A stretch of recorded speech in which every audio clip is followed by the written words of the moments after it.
Float for 2 days this weekend. With dogs in tow, experts use metal rods, shovels, and a jackhammer to check out the area. Vandersloot was the last known person to have seen Natalie alive.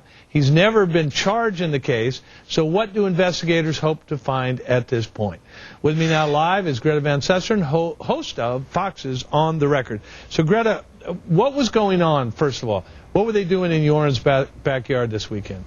Boy, John, I wish I were asking you the question instead of you asking me, because I'm in the unfortunate position of having to tell you that no one knows. Look, on the bright side, they had a tip, and perhaps that can give them some information to lead to solving this grand mystery that we've had for almost 2 years. On the other side, it looks like a sort of last-ditch, desperate effort, because they're coming up on what's called the 2-year statute of limitations, which isn't a statute of limitations on the crime of murder, but is a statute of limitations how long the country can still call Joran Vandersloot and the Kelpo brothers suspects. So, we don't know. They claim to have a tip.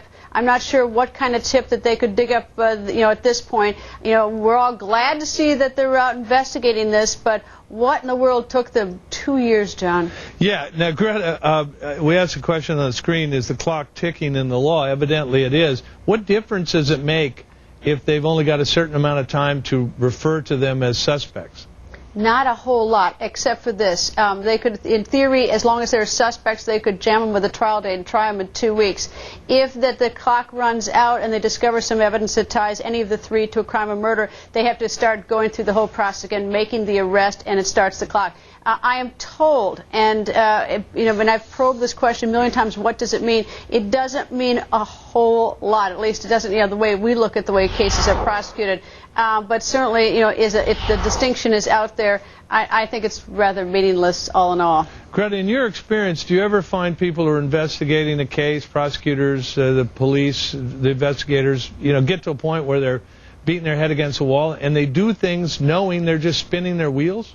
Oh, absolutely. And what's even more disturbing here is they get one-dimensional thinking. The thing that has made me crazy since day one on this, John, we know she was on a beach. We know that beaches can be sort of a magnet for unusual activity when it's dark after midnight. We know that that there are people hanging out there, and there are people who we at Fox News, who were on the ground there, we have names of people that were on the beach that night, maybe saw something, maybe didn't, but there's no record that they were even talked to in the police file.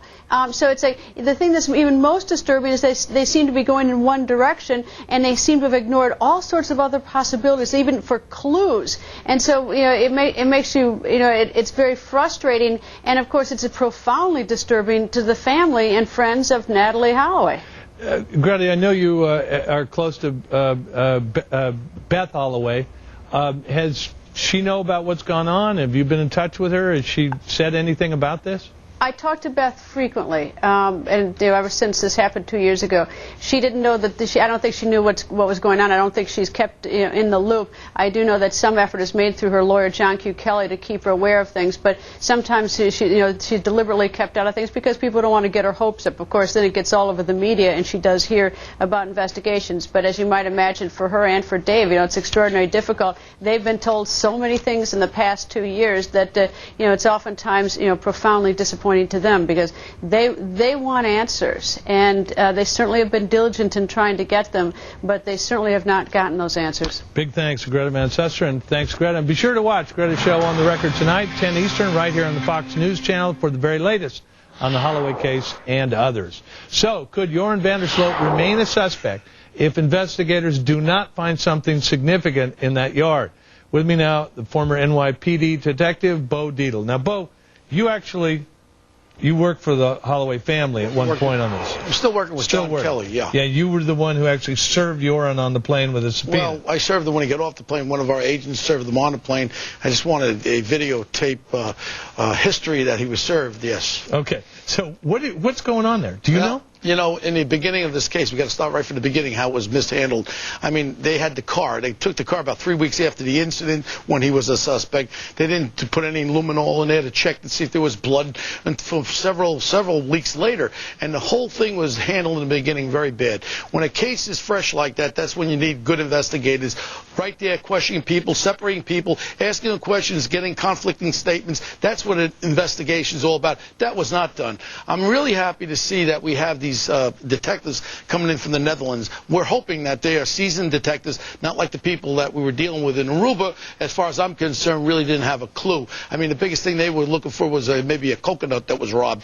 The thing there is there's a lot of crime going on there, with a lot of this date rape going on in Aruba as we talk now, and the investigations that we've seen with our investigation aren't really that thorough. Bo, Yoren's backyard. Why are they just getting around to digging now? Well, we're hoping right now, sitting here, and I talked to John Kelly before, we're hoping that these investigators are doing a lot more than that search. That search, I believe, is with a warrant, and that's something that's going to be very visual. But we're hoping that they are talking to other witnesses and trying to find out from other people before this term is up. But again, murder has no term limits, thank goodness, in Aruba.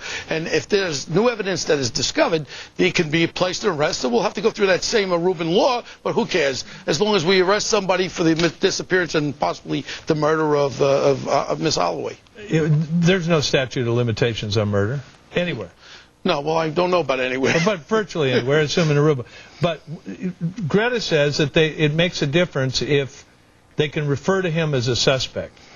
Practically speaking, what kind of difference? They can march in and search his house at any moment? What? Well, I think Greta knows more about this case. She could work for Bo anytime. She's a great detective, and I think what she says is very correct. As being a suspect, then they have certain limits when you have to bring them up, how long you can bring them up without charging them, put them into incarceration for 30 days if you get something new. That will be all off, and now you'll have to deal with new evidence where they could re-arrest them, then they'll start the whole process again.